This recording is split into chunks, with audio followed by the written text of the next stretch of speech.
Welcome to World of English Stories, where history meets English learning in the most exciting way.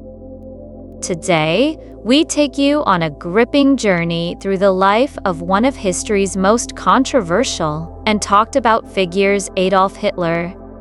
Whether you view him as a misguided dreamer or a symbol of tyranny, his story is packed with ambition, failures, and events that shook the world.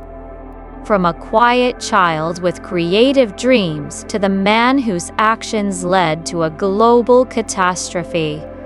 This is the story of Adolf Hitler like you've never heard before.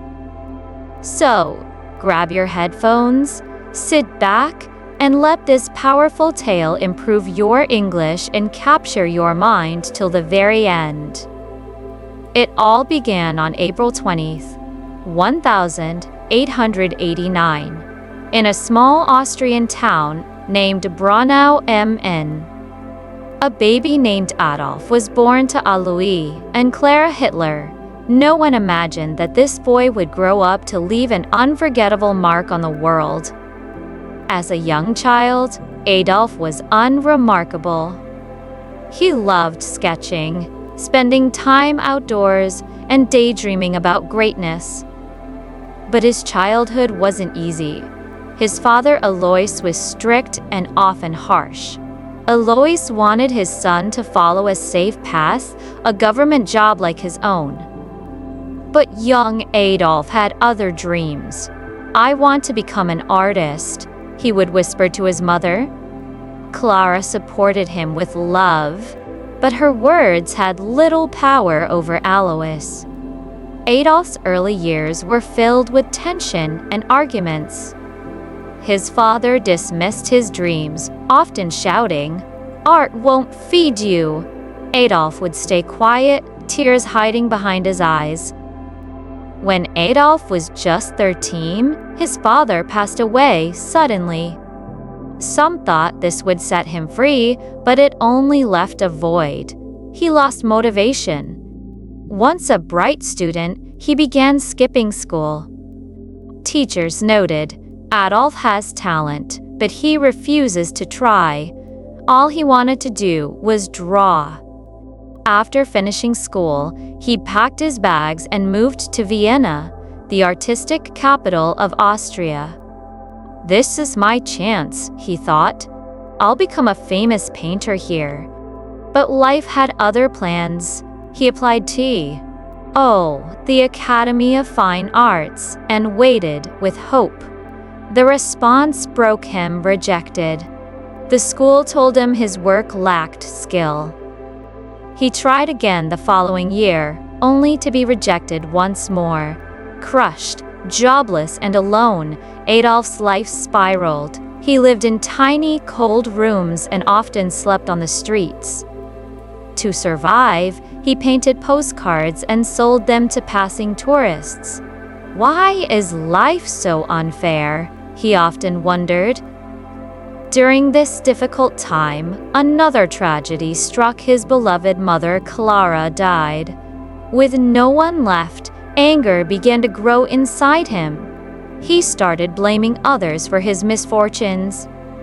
Then came 1914, the start of World War I. Adolf saw it as a chance for meaning and honor. He joined the German army, thrilled to be part of something greater. He was courageous and served as a messenger in dangerous zones. He even earned 2 medals for bravery. But in 1918, Germany lost the war. Adolf was enraged. "We were betrayed," he cried. He believed Germany needed a strong leader to rise again. Returning to a broken and humiliated Germany, Adolf saw an opportunity. The country was suffering no jobs, high prices, starving families. People were angry and hopeless. He joined a small political group, the German Workers' Party. There, his fiery speeches and emotional words caught attention. "Germany will rise again," he declared. Crowds listened. His energy was magnetic. Soon, he renamed the group to the National Socialist German Workers' Party, or Nazi Party. He even designed its symbol, a red flag with a black swastika. "This will represent our power," he said confidently. His gatherings grew. Thousands came to hear him speak. He promised strength, order, and greatness, but also spread dangerous beliefs. He blamed certain communities for Germany's problems and called for a country only for Germans. The people, desperate for hope, listened. They believed him. Adolf became a voice for their pain. In 1923, he tried to take over the government in what became known as the Beer Hall Putsch, but failed.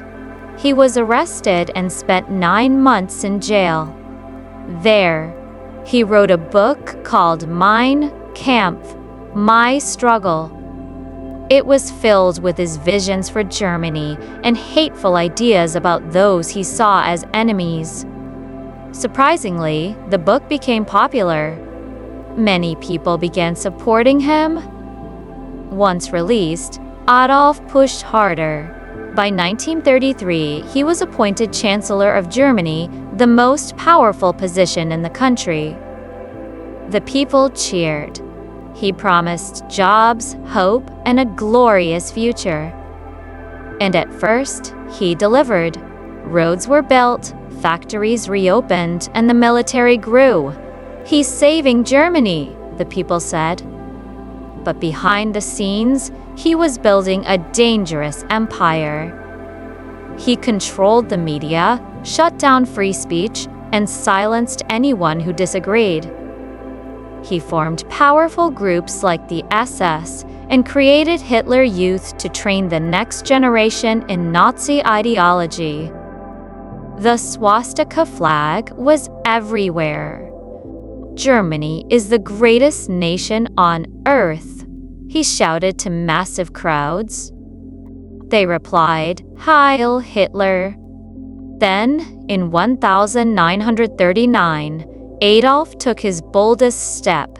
He invaded Poland. This move started World War II. His dream? To conquer all of Europe and make Germany the world's ruler. At first, his armies won, but over time, he made too many enemies. The war expanded, and Adolf revealed his darkest actions, the Holocaust. He ordered the killing of millions of innocent people, especially Jews, in one of history's most horrifying genocides. By 1944, everything was falling apart. The Allies, Britain, the USA, and the Soviet Union were too powerful. German cities were destroyed by bombs. Families lost everything. People began to question, why did we follow this man? But Adolf refused to admit defeat. Hiding in his underground bunker in Berlin, he barked desperate orders. He trusted no one, afraid and paranoid. Inside the bunker with him was his longtime partner, Eva Braun. They stayed together through the chaos, knowing the end was near. On April 29, 1945, they were married in a quiet ceremony. Just one day later, April 30, Adolf and Eva made their final choice. They took their own lives in that bunker. He was 56 years old. Soon after, Germany surrendered on May 8, 1945. The war in Europe was over. The country was in ruins. Adolf Hitler's dream of domination had only brought devastation, death, and deep sorrow. After his death, the world began the long process of rebuilding. Germany became a peaceful country, and the horrors of the Holocaust were remembered so that such evil would never be repeated. Today, Adolf Hitler's story serves as a powerful reminder of how hatred, ambition without limits, and power unchecked can lead to massive suffering. Every choice we make matters not just for us, but for everyone around us. So let this story teach us: choose love over hate, compassion over cruelty, unity over division. Only then can we build a better, kinder world. This was the life of Adolf Hitler, a journey of ambition, tragedy, and the lessons it left behind. Because history isn't just about the past, it teaches us how to build a better future. Thank you for listening to World of English Stories. Don't forget to like, share, and subscribe for more incredible stories that help you learn English and discover the world. See you in the next one.